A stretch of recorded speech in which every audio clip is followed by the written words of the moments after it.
One of the strangest feelings in adult life is this. You can spend 3 or 4 days feeling like yourself again, sleeping better, thinking clearer, maybe even laughing a little more.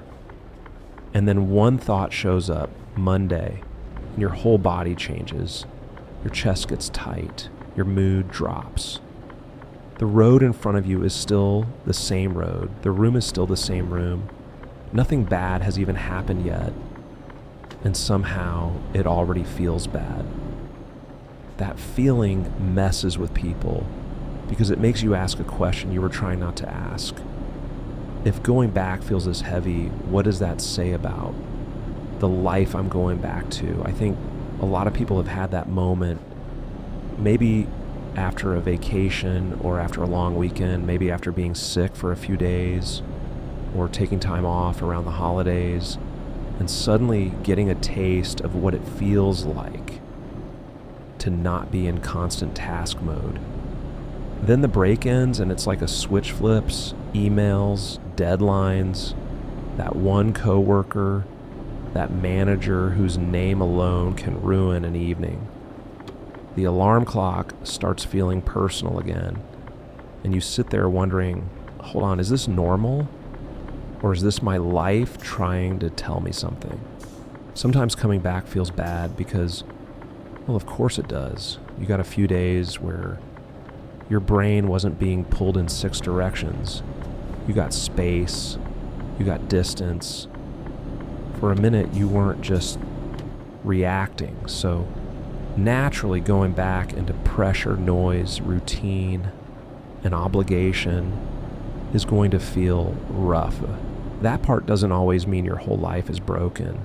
It might just mean you're human. But I also think people use that explanation a little too quickly. They tell themselves, no, everyone hates going back to work. Everyone dreads Monday. Everybody feels this way. And maybe that's true up to a point. But there's a difference between not wanting the break to end and feeling this deep, heavy resistance to returning. There's a difference between, I wish I had one more day, and this quiet feeling of, I do not want to go back to that version of my life. That second one is harder to ignore because sometimes time off does something dangerous. It makes your normal life easier to see. That's the real problem. Not the break, not the Monday. Clarity. When you're in the grind every day, you can get weirdly numb to your own life. You wake up, do what you have to do, get through the day, distract yourself at night, sleep, repeat. You don't even have enough mental space to ask whether any of it feels right. You just keep moving because the machine rewards movement. Then you step out of it for a few days, and suddenly your nervous system starts calming down. You notice small things again, food tastes better, you're less irritated, time feels slower in a good way. You can hear your own thoughts without 6 tabs open in your head. And then the idea of going back feels awful. One felt spacious, the other feels like compression. And once you feel that contrast, it's hard to unfeel it. That's why some people get anxious at the end of time off. Sometimes it's grief, a small kind of grief, but still grief. You got a glimpse of yourself without the constant pressure, and now you have to hand that version of yourself back. That hurts more than people admit. I think a lot of men especially don't even name it properly. They just get quiet, more irritable, more tired. They tell themselves they need to toughen up, get back to business. Meanwhile, the real thought under all that is, I don't think I like the life I keep returning to. That's a heavy thought. And it doesn't always mean quit your job tomorrow, move to the mountains, start over, become a mysterious guy in a cabin with excellent coffee. Most of life is not that cinematic. Usually it means something smaller first. It means pay attention, because dread is information. It could be that the job itself is draining you. Could be it's not the work, it's the environment, The role is fine, but the pace is wrecking you. I could be the money isn't enough for the stress. Or maybe you've outgrown the whole setup and you've been trying not to admit it. The fact that your weekdays don't feel like your life. They feel like something you survived to get tiny pieces of yourself back on the weekend. That gets to people slowly over time. And here's the part I think matters most. A lot of people only hear themselves clearly when they finally get away from the noise. That's why time off can feel uncomfortable, because silence is revealing. When life slows down, the stuff you've been outrunning starts catching up. Burnout, resentment, boredom, that ugly little feeling that your days are all cost and no meaning. You can bury that stuff pretty well inside routine. Routine is great at hiding problems. It gives pain a schedule, makes it look normal, makes it look manageable, makes it look like adulthood. Then one quiet week comes along and suddenly you realize, wait, I'm not just tired, I'm disconnected. That's different. Being tired can be fixed with rest. Being disconnected, don't. That's when the question changes. Not how do I make it through next week? More like, what exactly am I returning to? And why does it feel like I keep abandoning myself to maintain it? That question can ruin a peaceful Sunday night. But it's still a useful question because some people spend years trying to mute it. They drown it in productivity or shopping or alcohol or constant plans or scrolling until they're too numb to think. Anything to avoid that simple realization. I built a life that looks functional from the outside, but something about it feels wrong when I finally stop moving. And look, I'm not saying every unpleasant return means you need a new job. Some people actually like what they do and still hate the transition back. That's real too. Breaks disrupt momentum. Work piles up. So the first day back can feel heavy even if the bigger picture is okay. That's why I think the better question is not, do I feel bad? The better question is, what kind of bad is it? There's the normal kind, the kind that says, yeah, I'd rather still be resting than answering messages at 8 in the morning. Understandable. Then there's the deeper kind, the kind where the thought of going back makes you feel trapped, irritated before anything even happens, weirdly sad, smaller, like you're putting a version of yourself back into a life that no longer fits. That feeling deserves more respect because if you ignore it long enough, eventually your body starts speaking louder.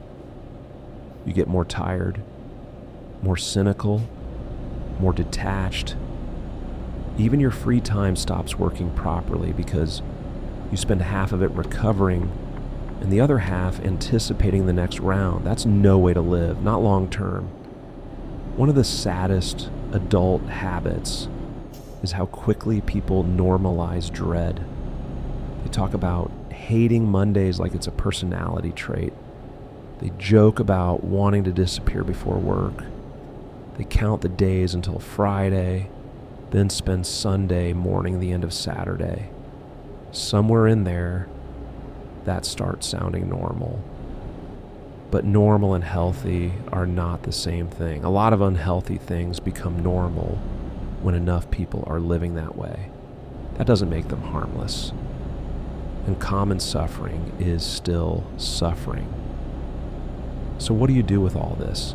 First, don't rush to label yourself lazy. Just because rest made the rest of your life harder to defend. That's not laziness. Sometimes that's clarity. Second, be specific. Vague dread keeps you stuck. Specific dread gives you something to work with. Is it the workload, the people, the lack of control, the money, the schedule? The fact that your life outside work is so thin that work takes up your entire identity? Figure out what hurts Don't just keep calling the whole thing burnout and leaving it there. Notice how long the feeling lasts. If 2 weeks go by and you still feel that same resistance, same heaviness, same sense that something is off, then your mind is trying very hard to get your attention. And this time, you should listen. Listening might mean changing jobs eventually, or having a hard conversation, or building a life outside work that actually feels like yours, or setting boundaries that should have existed a long time ago, or admitting that the version of success you built your life around isn't one you even want anymore. That happens too. People chase security, status, promotion, stability, all the things they were told would make adulthood feel solid. Then one break comes along and they realize they feel more alive walking to get coffee at noon on a random Tuesday than they do inside the structure they spent years building. That realization can be scary. And I know not everybody can make huge changes. Bills are real. Responsibilities are real. Some people can't just walk away because a quiet week gave them an existential crisis. Fair enough. But even when you can't change everything, you can stop lying to yourself. That matters. There's a strange relief in naming the truth, even if the truth is just, this setup is taking more out of me than I want to admit, or I don't hate work. I hate the way my whole life is arranged around it. Those are not small truths. They can change the direction of a person's life. I think that's why the ride back into routine can feel so weird. It's not always about the job. It's about the contrast. Time off lets you meet a version of yourself that isn't constantly bracing. Then work starts again, and you notice how much bracing your normal life requires. Once you notice that, the question is no longer, how do I stop feeling this? The question becomes, why does my life require so much self-abandonment just to maintain it? That one lands hard. And maybe that's the line I want to leave you with tonight. Not every bad feeling needs to be dramatized, but not every bad feeling should be dismissed either. Sometimes the dread you feel before returning to work is just the price of switching gears. Sometimes it's a warning light. The important part is learning the difference. Because your body knows things your pride will try to talk over. Your mind knows things your routine will try to bury. And if a few quiet days made you realize you feel more like yourself away from your normal life than inside it, that's not something to laugh off forever. Pay attention to that. You don't need to blow up your whole life tonight. But you probably shouldn't ignore what the silence showed you either. If you've ever had that feeling, that weird, heavy Sunday feeling where going back to normal felt worse than it should, let me know in the comments what part of it you think you were actually dreading. The work itself, the people, or the life waiting for you around it.